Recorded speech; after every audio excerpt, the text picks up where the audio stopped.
दर्शकवृन्द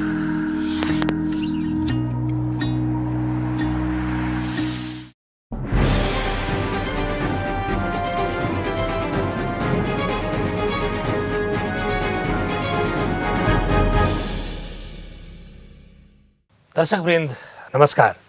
यो एभेन्यूज खबरको सङ्केत हो। हामी श्रम क्षेत्रको तस्बिर प्रस्तुत गर्ने कार्यक्रम श्रम संसारको आज श्रम बहसमा छौँ। दर्शकवृन्द, नेपाल सरकारले हालका वर्तमान प्रधानमन्त्री केपी शर्मा ओलीज्यू आउने बित्तिकै निकै तामझामका साथ सुरु भएको योगदानमा आधारित सामाजिक सुरक्षा योजना अपेक्षाकृत त्यसमा चासो बढ्न सकेको छैन भनेर विश्लेषणहरू भइरहेका छन्। श्रमिकहरूको चासो यसमा बढ्दो छ। रोजगारदाताहरू यो योजनाबाट टाढिन खोजेको हो कि जस्तो भान पनि कता कता भइरहेको अवस्थाले देखाउँछ, तथ्याङ्कले देखाउँछ।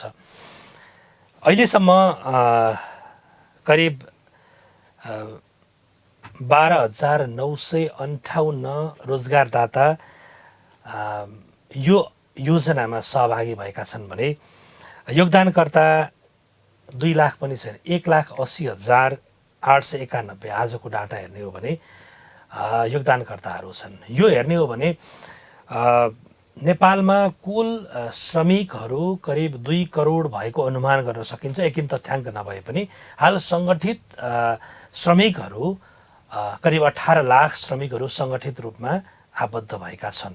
यो हेर्ने हो भने करिब 10% मात्रै श्रमिकहरू सङ्गठित भएका छन्। यो तथ्याङ्क एकातिर छ र यो योगदानमा आधारित यो योजना महत्त्वपूर्ण ठानिए पनि यसभित्र आकर्षण किन भएन, यसभित्रका सहज असहज अवस्था परिस्थिति के हुन्, हामी यो छिचोल्ने प्रयत्न गर्दैछौँ। आज हामीसँग महत्त्वपूर्ण 2 जना व्यक्तित्वहरू हुनुहुन्छ। आज हामीसँग सामाजिक सुरक्षा कोषका कार्यकारी निर्देशक कपिल मणि गेवालीजी हुनुहुन्छ। यहाँलाई स्वागत गरे सर। नमस्कार। त्यसै गरी आजको छलफलमा हामीसँग हुनुहुन्छ नेपाल ट्रेड युनियन कङ्ग्रेसका महासचिव योगेन्द्र कुँवरज्यू। यहाँलाई स्वागत छ सर। धन्यवाद। नमस्ते। म छलफल कपिल सरबाटै सुरु गरेँ। मैले भूमिकामा अलि बढी नै भने कि योतिर धेरै ठुलो चासो भए पनि त्यो तथ्याङ्कले चाहिँ देखाएन भनेर मैले भनिरहँदा सरको चित्त त दुखेन? होइन, चित्त दुख्ने भन्दा पनि जुन स्वाभाविक कुराहरू हुन्छन् त्यसलाई त्यही रूपमा स्वीकार गर्नुपर्छ। होइन, जुन हिसाबबाट सुरु भएको थियो त्यो हिसाबमा जति कोषमा सूचीकृत भएर योगदान सुरु गर्नुपर्ने हो, अब त्यसका पछाडि केही कारणहरू छन्। यहाँले भन्नुभएको चाहिँ यथार्थ हो। योगेन्द्र सर, यो चासो किन कम भएको? यो हेर्ने हो भने राम्रो यो योगदानमा आधारित सामाजिक सुरक्षा योजना भनेर यसरी तामझामका साथ ल्याइएको छ। श्रमिकहरू उत्साहित भए, रोजगारदाता पनि उत्साहित भए भनेर चर्चा पनि हुन्थ्यो। तर अहिले तथ्याङ्क हेर्ने हो भने सामाजिक सुरक्षा कोषले प्रत्येक दिन डाटा अपडेट गरिराखेको छ। होइन, त्यो अपडेट हेर्ने हो भने खुसी भइहाल्ने अवस्था किन छैन सर? यो सामाजिक सुरक्षा योगदानमा आधारित सामाजिक सुरक्षा योजना र यसका ऐन नियमावली ल्याउने सन्दर्भमा जुन उत्साहका साथ हामीले काम गऱ्यौँ, खास गरी यो मुलुकका ट्रेड युनियनहरू र अहिले हामी joint trade union coordination committee JTUCC भन्छौँ, त्यसको छाता मुनि रहेका छौँ। 10 वटा ट्रेड युनियन महासङ्घहरू छन् र ती महासङ्घहरूले यो मुलुकमा सामाजिक श्रमजीवीहरूको एउटा सामाजिक सुरक्षार्थ यो जुन सोसल सेक्युरिटी योगदानवादी सामाजिक सुरक्षा ल्याउनुपर्छ भन्ने प्रयत्न गरे र हामी 2 दशक झन्डै 2.5 दशक यस अभियानमा लाग्यौँ र अन्ततः हामीले 2074 सालमा धेरै ढिला गरिकन भए पनि योगदानवादी सामाजिक सुरक्षा ऐन श्रमिकहरूलाई लक्षित गरेर त्रिपक्षीय सहमतिको दस्तावेजको रूपमा नेपाल सरकार, रोजगारदाता र ट्रेड युनियनहरूको एउटा साझा दस्तावेजको रूपमा हामीले यो ल्याउन सफल भयौँ। सरकारले चाहिँ के गर्यो भने हामीले ऐन लिएर आयौँ र नियमावलीहरू दियौँ र अब हामीले धेरै ठुलो कामहरू गऱ्यौँ भन्ने सरकारलाई त्यो लाग्यो र त्यसको लागि जे जति पूर्वाधारहरू आवश्यक थिए त्यो पूर्वाधारतिर सरकारको ध्यान जान सकेन र बढी प्रचार प्रसारमा सरकार रमायो र प्रधानमन्त्री केपी ओलीज्यूले त उहाँले भन्नु नै भयो यो त एउटा नयाँ युगको सुरुवात। निश्चय नै वास्तवमा सामाजिक सुरक्षालाई चाहे जस्तो ढङ्गबाट यसलाई प्रयोग गर्न सक्यो नयाँ युगको सुरुवात हुन सक्थ्यो यो। प्रधानमन्त्रीज्यूले सुरु गरेको ऐन पढ्दाखेरि नियमावली हेर्दाखेरि तपाईँका कार्यविधि हेर्दाखेरि त हामी नयाँ युगमा सुरुवात गरेको अवश्य हो नि। त्यो हाम्रा डकुमेन्टहरूले त मजाले कन्भिन्स गरिदिएको छ, तर त्यो कार्यान्वयन फितलो भयो कि भन्ने योगेन्द्र सरको पनि चासो त्यहीँनिर हो होइन? अहिले सरकारको चासो पनि त्यही होला। त्यो फितलो भएको हो सर? त्यसमा केही कारणहरूका जुन कुराहरूले हामीले गऱ्यौँ त्यसभित्र ऐन जारी गर्दाखेरि त्यससित बाजिने अरू ऐनहरूलाई त्यही अनुसार अपडेट हुनुपर्थे होइन? भन्न खोजेको चाहिँ अन्य अवकाश कोषहरू छन्, तिनीहरूको व्यवस्थापन कसरी गर्ने भन्ने कुरामा एक ठाउँमा चुकेको जस्तो देखिन्छ। तर जुन कार्ययोजना जुन हामीले ल्यायौँ त्यो कार्ययोजना ल्याउँदाखेरि तपाईँको चाहिँ अहिले जुन अन्य कोषहरूबाट जुन सुविधाहरू पाइरहेको छ उहाँहरूले, सापटीका कुराहरू छन्, समयमा पैसा चाहियो भने के गर्ने भन्ने कुराहरू छ, कर्जाका कुराहरू छन् देखि लिएर चाहिँ जुन कुराहरूलाई चाहिँ पहिल्यै यो इम्प्लिमेन्टेसनमै संशोधन के अरे यो कार्यान्वयनमै सबै कुरा एड्रेस नभएको चाहिँ हो। तर जुन यो 1-1.5 वर्षको जुन कार्यान्वयनको दौरानमा हामीले जुन जुन अन्तर्क्रियाहरू त्रिपक्षीय रूपमा नै सबैतिर गर्दै गयौँ, त्यो कार्यविधि त्यो ऐन त्यो नियमावलीका बिचमा भएका जुन कार्यान्वयनमा आउँदा देखिएका चाहिँ असुविधाहरू छन् त्यो बारेमा उजागर भयो। भन्न खोजेको अहिलेसम्म आइपुग्दाखेरि डेटाले जुन आउनुपर्ने सङ्ख्या हो त्यो कम देखाए पनि अब कार्यान्वयनमा जानका निम्ति कोषले एउटा कोर्स अगाडि बढाइसक्यो होइन? अब त्यसपछि कहाँनिर चाहिँ अप्ठ्याराहरू छन् त ऐन नियम विनियम कार्यविधिहरूमा भन्दाखेरि ती कुराहरू पनि करिब करिब पत्ता लगाएर त्यसलाई संशोधन गरेर अब जहिले अहिले चाहिँ हामी औपचारिक क्षेत्रलाई मात्रै कभर कार्यान्वयनमा आएका थियौँ हामी। म यो अनौपचारिक कुरा जान्छु अहिले। यो अहिले उत्साह नआउनुको पछाडि, किनभने यो सबभन्दा ठुलो चासै यहीँनिर छ, श्रमिकले यो योगदानमा आधारित सामाजिक सुरक्षा योजनामा म समाहित हुँदै गर्दा, म आबद्ध हुँदै गर्दा मैले जुन पाउने कर्मचारी के अरे सञ्चय कोषले दिने सुविधा भन्दा नागरिक लगानी कोषले दिने सुविधा जतिको पनि नभएर चाहिँ आकर्षण भएन भन्ने कुरा पनि हो। होइन, त्यसो होइन। मैले मात्रै के भन्न खोजेको भने हामीले यसको कार्यविधिलाई सरसर्ती हेऱ्यौँ भनेदेखि केही त्यस्ता सुविधाहरू छन् जसमा कोषको यो असीमित दायित्व छ र त्यो दायित्व कसरी वहन गर्ने भन्दाखेरि चाहिँ त्यसको चाहिँ दायित्व सरकारको हुनेछ भनेरसम्म व्यवस्था गरिएका छन्। र मैले यहाँ भन्न खोजेको कुरा के हो भने यो जुन कट्टी गरेको ठुलो रकम छ त्यो रकम चाहिँ निवृत्त भइसकेपछि अर्थात् 60 वर्षपछि मात्रै पाउने भन्ने प्रावधान रहेर सञ्चालनमा ल्याइएको कारणले उहाँहरूले त्यसो भए कामका दौरानमा पैसा चाहियो भने गर्जो टार्ने के हो त भन्ने खालका कुराहरू चाहिँ मुख्य रूपमा यसमा उठेको हो। यो योजनामा श्रमिकहरू त्यति उत्साहित देखिएनन् होइन? त्यो पनि हो। उहाँहरूको चाहिँ अहिले तत्कालको गर्जो कसरी टार्ने भन्ने एउटा पक्ष पनि हो। रोजगारदाता पनि उत्साहित देखिएन, दुईटै छ। उनीहरूलाई त अलि योगदान पनि बढी गर्नुपर्ने भएको भएर पनि हो कि किन डराएका? अब यस्तो छ, योगदान बढी गर्ने भन्ने त जुन श्रमयनमा व्यवस्था गरियो नि, सञ्चय कोष तपाईँको चाहिँ उपदान, औषधि उपचार र दुर्घटना बिमाका जुन कुराहरू श्रमयनमा आयो, श्रमयनमा आइसकेपछि त सोसियल सेक्युरिटीमा नआए पनि उहाँहरूले त गर्नु पर्यो नि त। भनेपछि यहाँले भन्नुभएको चाहिँ कार्यान्वयनको एउटा समस्या हुनसक्छ त्यसमा। योगेन्द्र सर, यो रोजगारदाताहरूलाई ल्याउन नसकिने एउटा पाटो होला, तर उहाँले सरले पनि एउटा कुरा स्वीकार्नुभयो कि श्रमिकहरू नै यो अहिलेको व्यवस्थाप्रति, अहिलेको जुन योगदान गर्दाखेरि त्यसको हुने रिटर्न बिचको सापटीका कुराहरूमा कन्फ्युजन छ, यो यसलाई दूर गरिदिनु। यो कन्फ्युजन के हो?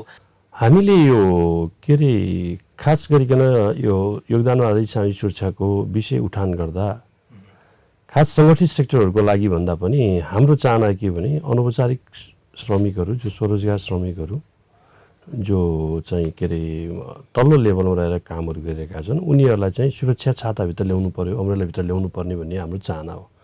कुनै पनि किसिमको चाहिँ सुरक्षा योजनाभित्र नरहेका श्रमिकहरूलाई। तर त्यस्तो हुन सकेन। हामी अन्ततः कहाँ पुग्यौँ भने असङ्गठित क्षेत्रका श्रमिकहरू जो पञ्जीकृत थिएनन्, जसलाई पहिचान गर्न गाह्रो थियो र जो आफै योगदान गर्न सक्ने क्षमताहरू पनि राख्दैनथे र सरकारले चाहिँ त्यसमा चाहिँ योगदान गर्नुपर्ने अलिकति त्यसमा दायित्वहरू सरकारको बढ्ने अवस्था भएको हुनाले हामी फेरि सङ्गठित सेक्टरकै सामाजिक सुरक्षातर्फ लाग्यौँ र सङ्गठित सेक्टरका सुरक्षा के अरे श्रमिकहरू कुनै न कुनै रूपमा सामाजिक सुरक्षाहरू पाइरहेकै थिए। श्रम ऐन अनुसार भन्नुहोस् 2048 को श्रम ऐन अनुसार अर्थात् 74ले पनि त्यो कुरालाई कन्टिन्युटी गरेको छ, अझ त्यसलाई विस्तार गरेको छ र अन्य प्रचलित कानुन अनुसार पनि सामाजिक सुरक्षाहरू कुनै न कुनै रूपमा सञ्चय कोष, उपदान, औषधि उपचार, बिदा लगायतका सुविधाहरू उपभोग्ने गरिरहेका थिए। त्यसकारणले गर्दा उनीहरूको लागि यो खासै धेरै फरक विषय बनेन। सामाजिक सुरक्षा कोषको डाटा हेर्ने हो भने त्यहाँ चाहिँ दाबी गर्नेहरूले भुक्तानी पाएका छन् होइन, असहजता केही छ? अब श्रमिकहरूको गुनासो आएको छ अहिले यो 2 वर्षको बिचमा सर? अहिले त त्यो खालको अब एक त सूचीकृतको संख्या नै एकदमै कम भयो, झिनो भयो र जुन सुरक्षा योजनाहरू सञ्चालनहरू गरेको छ र त्योभित्र चाहिँ जसले जो के अरे योगदानकर्ताले जुन दाबी गरेका छन् उनीहरूले सुविधा पाउने कुरामा त कुनै शङ्का छैन। कपिल सर, जस्तो अहिले यो कोभिडका कारणले गर्दाखेरि हामी कोभिडको बिचमा छौँ, औपचारिक क्षेत्रका श्रमिकहरू भन्दा पनि अनौपचारिक क्षेत्रका असङ्गठित श्रमिकहरूका पीडाहरू चाहिँ बडा जटिल छ। अब यो बेलामा तपाईहरूको सपोर्ट, तपाईहरूको प्रयत्न, तपाईहरूको दृष्टिकोण कस्तो बनेको छ? कोभिडले चाहिँ अलिकति आँखा पनि खुलाइदिएको छ यो सोसियल सेक्युरिटीमा जानुपर्ने कुराहरूलाई। त्यसैलाई मध्यनजर गरेर जुन यो जेटियुसिसीबाट पनि हामीलाई फिडब्याक आउने गर्छ, त्यसको अध्यक्ष पनि बोर्डमा हुनुहुन्छ र अनौपचारिक र स्वरोजगारमा रहेकाहरूलाई पनि कार्यविधिभित्र समेट्नु पर्यो भन्ने आइसकेपछि हामीले एक लेभलको अध्ययन गरेर त्यसको चाहिँ अब कार्यान्वयनमा ल्याउनका निम्ति चाहिँ तयारी गरेका छौँ र त्यो छलफलको चरणमा छ। यहाँले भन्नुभएको चाहिँ स्वरोजगार र विशेष गरेर अनौपचारिक क्षेत्रमा काम गर्ने श्रमिकहरूको त्यो जुन पीडा छ होइन, त्यो लाई हामीले पक्कै पनि सम्बोधन गर्नुपर्छ। सम्बोधन चाहिँ भएको छ कि छैन? अहिले छैन, तर हामी प्रक्रियामा छौँ। मलाई लाग्छ छिट्टै हामी त्यो कार्यविधि संशोधन गरेर त्यसलाई पनि अगाडि ल्याउँछौँ। जसरी कोभिड आयो त्यस्तामा चाहिँ उहाँहरूको तथ्याङ्क पनि यकिन रूपमा हामी कहाँ आउने र उहाँहरूले राज्यबाट पाउनुपर्ने सुविधाहरूको निम्ति पनि उहाँहरू इलिजिबल हुने र त्यसले गर्दाखेरि चाहिँ हामीलाई अब अगाडि बढ्नका निम्ति चाहिँ एक किसिमको पूर्वाधार तयार भएको चाहिँ मैले महसुस गरेको छु। योगेन्द्र सर, जस्तो यो अघि तपाईँले श्रमिकको पाटोबाट कुरा गर्नुभयो, रोजगारदाताहरू पनि किन तर्सिरहेका छन्? रोजगारदाताहरूले यसमा बेइमानी गर्नुभएको छ भन्छु म, किनकि हामीले एउटा हाम्रो सम्झौता थियो, उहाँहरू भनिराख्नु भएको थियो श्रम बजारमा प्रोडक्टिभिटी घट्यो र हामीले रोजगारीलाई उयो गर्न सकेनौँ र प्रोडक्टिभिटी बढाउनको लागि चाहिँ हामीलाई के चाहियो भने अलिकति लेबर फ्लेक्जिबिलिटी चाहियो भनेर उहाँहरूले के भने लेबर ल फ्लेक्जिबिलिटी खोजिराख्नु भएको थियो कानुनमा। र हामीले के भने ल तिमीहरूले लेबर लमा केही फ्लेक्जिबिलिटी चाहन्छौ भने ल सोसल सेक्युरिटीलाई चाहिँ तिमीहरूले सुनिश्चित गर नि त भनेर अन्ततः हामीले एउटा के भने श्रम बजारलाई थप व्यवस्थित गर्ने र द्वन्द्वरहित बनाउने र यसलाई चाहिँ यसको चाहिँ एउटा प्रोडक्टिभिटी बढाउने भन्ने सन्दर्भमा हामीले एउटा सहमति गरेकै हो। गर्ने पक्षमा तपाईहरुले सामाजिक सुरक्षा ऐनसँग श्रम ऐन साट्नुभयो हैन? साट्ने भन्दा पनि हामीले के गरेका हौं भने हामी पनि के चाहन्थ्यौं भने जस्तो जुन किसिमको एउटा आरोप थियो हिजोको दिनमा चाहिँ ट्रेड युनियनहरुलाई एउटा आरोप लगाउने गरिएको थियो कि ट्रेड युनियनहरुले चाहिँ हडतालहरु गरे, ट्रेड युनियनहरुले चाहिँ बढी के भन्ने बन्दहरू गरे र त्यसको कारणले त्यो गलत थियो, त्यो आरोप गलत थियो, मिथ्या थियो। राष्ट्र बैंकको उसले जुन के रे एउटा प्रतिवेदनले भनेको छ त्यो मिथ्या आरोप थियो। हाम्रो ट्रेड युनियनको कारणले बन्द हडताल एकदम न्यून भएको थियो, त्यतिबेला जति पनि भएको थियो राजनीतिक कारणले भएका छन् सबै कुराहरू। तर के भनेदेखि त्यसको दोष चाहिँ ट्रेड युनियन माथि थियो र हामी के चाहन्थ्यौं भनेदेखि यो के रे अलिकति के भने यो श्रम क्षेत्रलाई अलिकति हामी के गरौँ भनेदेखि यसलाई द्वन्द्वरहित बनाऊ भन्ने हाम्रो पनि चाहना थियो र ल हेरौँ त भनेर हामीले के भने सामाजिक सुरक्षा देऊ त, ल सम्पूर्ण रूपले सामाजिक सुरक्षा श्रमिकहरूलाई व्यवस्थापन गरौँ त, हामी केही लचिलो हुन तयार छौँ भनेर हामीले केही हदसम्म उहाँहरूलाई हामीले श्रमलचकता गरेकै हो, दिएकै हो। हामीले नीतिगत रूपमै केही प्रष्टता हुन आवश्यक छ अवश्य। भनेको 1 2 3 समग्र के अरे ट्रेड युनियनका जुन तर्फबाट खास गरिकन मेजर 3वटा ट्रेड युनियनहरूले पत्रकार सम्मेलन गरेर केही इस्युहरू उठाउनु भएको छ। जुन इस्युहरूमा के अरे हामीले केही कुरा गरेका छौँ भने एउटा त दायरा विस्तार गर्नु पर्यो। यो के अरे सामाजिक सुरक्षाको जुन कार्यविधि छ त्यसमा यसको दायरा विस्तार गर्नु पर्यो। दोस्रो विषय हामीले के उठाएका छौँ भने यो कार्यविधि जुन अहिले जुन सङ्गठित सेक्टरलाई जुन दिएको छ त्यसमा केही अस्पष्टताहरू छन्, कानुनी अस्पष्टताहरू, कार्यविधिहरूमा केही क्लियरिटीहरू छन्, जस्तो परिवारहरूलाई समेट्न सकेका छैनौँ, किनकि परिवारहरू पनि दायित्व हो। र अर्को अवकाशपछि स्वास्थ्य के अरे सुपचार चाहिँ अझ बढी जरुरी हुन्छ। कार्यरत बेलाभन्दा कार्यरत बेला त तल पनि पाउँछ, अवकाशपछि स्वास्थ्य सुरक्षा झन् बढी जरुरी हुन्छ। त्यस्तो बेलाको लागि चाहिँ केही अहिलेकै कार्यविधिहरूमा चेन्ज गर्नुपर्छ। केही राम्रा प्रस्तावहरू पनि आएको छ, केही कुराहरू गर्न सामाजिक सुरक्षा कोषले खोजिरहेको छ आफै पनि, तर त्यसमा केही कुराहरू हामीले उठाएका छौँ। अर्को कुरा अहिले हामीले मेजर रूपमा के उठाएका छौँ भने अहिले कोभिडको कारणले पनि के देखायो भने अहिले के भने हामी अब जस्तो बचत के अरे एउटा अवकाश कोषको रूपमा जान खोजिराखेको छ। हामी के भन्छ भने यो के अरे बेरोजगार बिमा श्रमिकहरूको लागि चाहिँ बेरोजगार बिमा बढी आवश्यक छ र हाम्रो अहिले ऐनमा पनि त्यो व्यवस्था छ र के अरे आयोला कन्भेन्सन 102ले पनि के भन्छ भने बेरोजगार बिमा एउटा महत्त्वपूर्ण योजना हो। तर त्यो योजना हामीले लागू गर्न सकिरहेका छौँ, हामीसँग कन्ट्रिब्युसनको अभाव भनेर देखाइरहेका छौँ। तर सरकारसँग हामीले लिनुपर्ने अरबौँ पैसाहरू छ, कल्याणकारी कोषको पैसाहरू हामीसँग लगभग धेरै पैसाहरू आउँदैछ र अहिले हामीसँग भएको जुन बजेट छ, पैसा छ, त्यो पैसालाई अहिले हामी के गर्दैछौँ भनेदेखि के अरे झन्डै 28.3% को रकम जुन छ त्यसलाई हामीले के गर्छौँ 20% जति लगभग निवृत्ति भवन कोषमा खर्च गरेर बाँकी रकमलाई हामीले बचत कोषमा लान खोजिराखेका छौँ। तर अहिले बचत कोष त कुनै न कुनैमा धेरै खालको बचत कोष भन्दा पनि हामीले सम्भव भयो भने बेरोजगार बिमालाई हामीले बढी प्रायोरिटीमा ल्यायो भने त्यो बढी श्रेष्ठकर हुन्छ। किन बेरोजगार बिमा भन्छ अहिले धेरै कोभिडमा कारणले बेरोजगारहरू भएर त्यो चाहिँ सबैको लागि नयाँ स्किम हुनसक्छ र त्यो अर्को हामीले भनेका छौँ। अर्को 2-3टा कुराहरू हामीले उठाएका छौँ। एउटा कुरा के उठाएका छौँ भने अहिले के भनेदेखि के अरे हामीले 2074बाट श्रम ऐन आयो लागू भयो, त्योभन्दा 2048को जुन श्रम ऐनबाट जुन किसिमको चाहिँ श्रमिकहरूले पाउनुपर्ने जुन सञ्चयको सुविधानको रकमहरू थियो जो चाहिँ रोजगारदाताहरूले कसैले सञ्चय कोषमा जम्मा गरेका थिए, कसैले अन्य स्वीकृत अवकाश कोषमा र कसैले आफ्नै खल्तीमा राखेका थिए, आफ्नै खातामा राखेका थिए।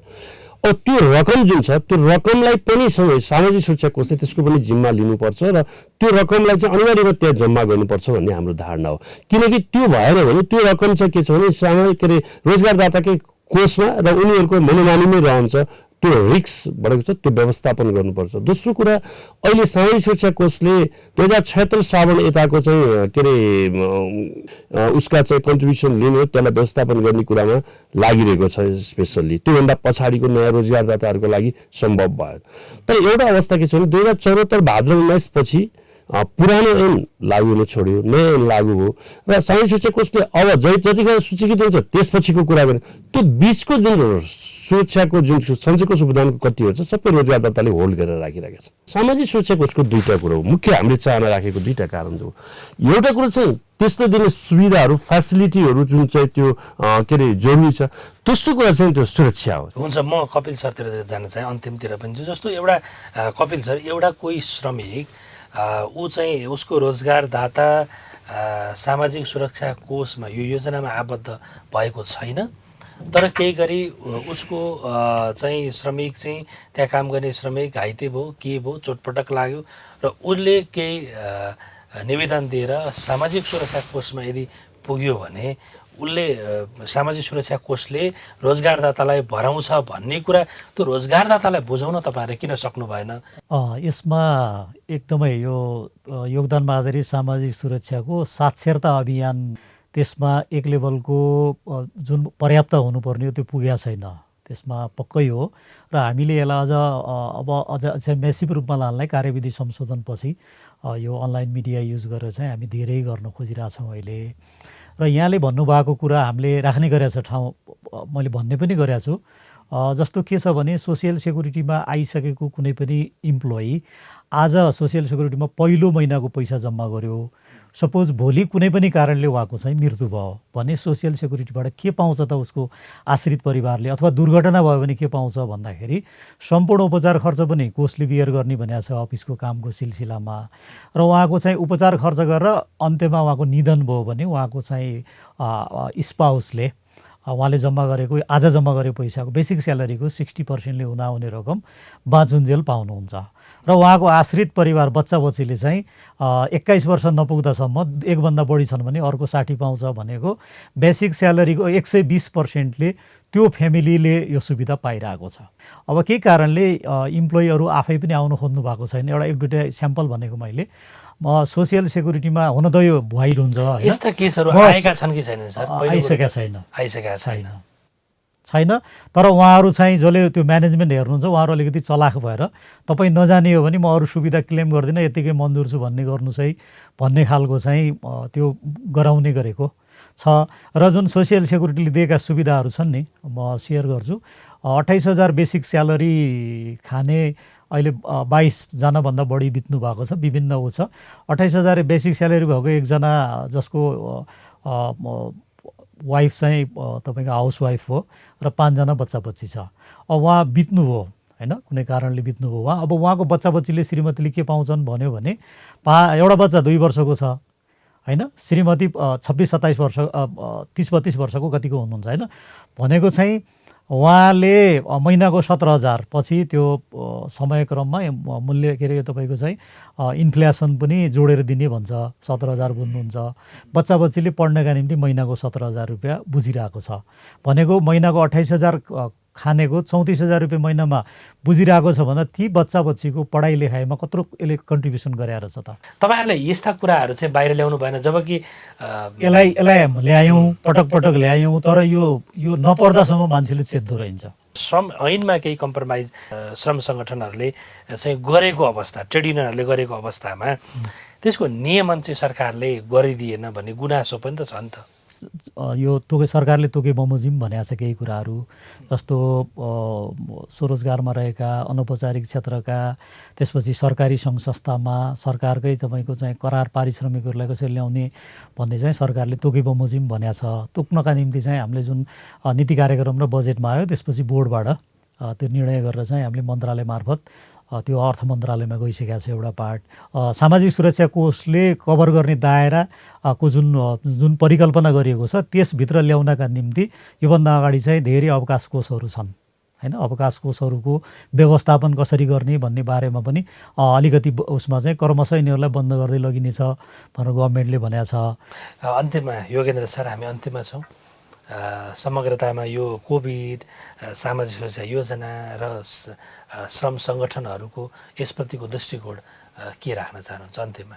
अब एउटा विषय के छ भने यो कोभिडको सन्दर्भमा एउटालाई ल्यान्डमार्कको रूपमा यसलाई लिएको छ, प्रि कोभिड र पोस्ट कोभिड। पोस्ट कोभिडको अवस्थामा अबको अवस्था भनेको नर्मल अवस्था हुँदैन होइन, न्यू नर्मलको कुराहरू आइराखेको छ। अब एउटा सामान्य हामी पूर्ववत अवस्थामा हामी पुग्न कहिले पनि सक्दैनौँ। त्यस कारणले गर्दाखेरि अब एउटा विषय सुरु पनि भएको छ। कुनै पनि किसिमको चाहिँ एउटा यस्ता महामारी प्रकोपहरूमा सबभन्दा बढी पीडित हुने भनेको श्रमजीवी वर्ग नै हुन्छ र श्रमजीवी वर्गलाई हामीले प्रोटेक्सन गर्ने भनेको यस्ता सोसल सेक्युरिटी जस्ता स्किमहरू हो। त्यसमा यसको सान्दर्भिकता अझ बढी बढेको छ अहिलेको अवस्थामा। त्यस कारणले गर्दाखेरि अब त यो कोभिडको सन्दर्भलाई समेत लिएर भोलिको दिनमा चाहिँ यस्तो परिस्थितिमा पनि कसरी हामीले चाहिँ श्रमजीवीहरूलाई, किनकि जोड्न सक्यौँ भने, यस्तो बेलामा जोड्न सक्यौँ भने बढी आकर्षण हुनसक्छ। त्यो हिसाबले हामीले बरु यो सोसल सेक्युरिटीकै सन्दर्भ पनि यसका जुन हामीसँग नीतिहरू पोलिसी जुन बनाएका छौँ, यसका जुन के अरे जति पनि कार्यक्रमहरू छ, यसका योजनाहरू छन्, त्यसलाई अब अलिकति रिभ्यू गर्दै हामी अगाडि बढ्नुपर्छ। कपिल मणि सर, अन्त्यमा रोजगारदाता श्रमिकलाई के आह्वान गर्न चाहनुहुन्छ? कभर गरेर जानुपर्ने हो। औपचारिक क्षेत्र लन्च गरिसकेका छ, त्यसलाई अझै स्ट्रिमलाइन गर्ने, सुविधाहरूमा के कस्ता सुविधाहरूलाई समय सापेक्ष थप गर्दै जान सकिन्छ ती कुराहरूलाई लाने र जुन परिस्थितिले सिर्जना गरेका छ यो अनौपचारिक क्षेत्रलाई स्वरोजगारमा रहेकाहरूलाई पनि यसमा आबद्ध गरेर लानुपर्ने कुराहरूमा चाहिँ आन्तरिक रूपमा हाम्रो तयारी यसको चाहिँ अगाडि बढेको छ। मलाई लाग्छ अब लगानी कार्यविधि आइसकेका छ होइन, हामीले चाहिँ यो शुभारम्भ गर्ने बित्तिकै यसमा चाहिँ जुन दायराहरू छ नसमेटेको त्यो 9वटा स्किमहरू जुन छ सोसियल सेक्युरिटीले उपलब्ध गराउन सक्ने भन्ने कुराहरू, त्यसमा 4वटा स्किमहरू भए पनि तपाईँको 8वटा त्यो स्किमभित्रका कभर भएको र बेरोजगार यो योजना चाहिँ कार्यान्वयनमा नआएको हो,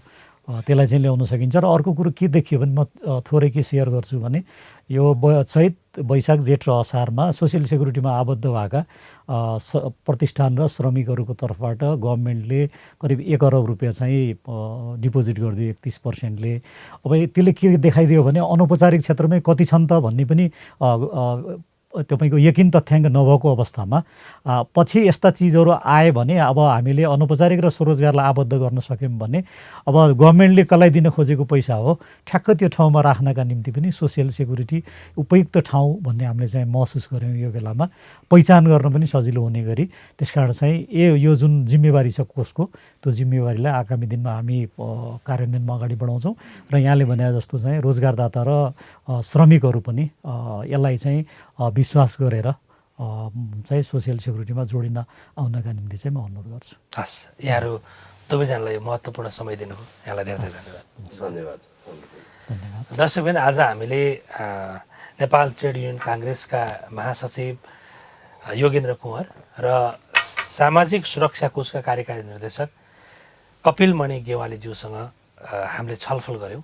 विशेष गरी यो कोभिडको यो जटिल अवस्थामा यो खालको योजना र यो खालको कोषको सान्दर्भिकता योगेन्द्र सरले भने जस्तै बढेको देखिन्छ। तर श्रमिक र रोजगारदाताहरू पनि यसप्रति आकर्षित हुने गरी सामाजिक सुरक्षा कोषले भोलिका दिनमा कसरी अगाडि बढ्छ र सबैको अपनत्व हुने गरी यसका स्किमहरूलाई कसरी अगाडि बढाउँछ र हिजोका दिनमा श्रम ऐनसँग केही लचिलो हुँदै सामाजिक सुरक्षा ऐन लागू गर्नका लागि प्रेसर गरेका ट्रेड युनियनहरूको भूमिकालाई रोजगारदाताहरूले वास्तवमै व्यावहारिक रूपमा कसरी उतार्छन् त्यो हेर्न बाँकी छ।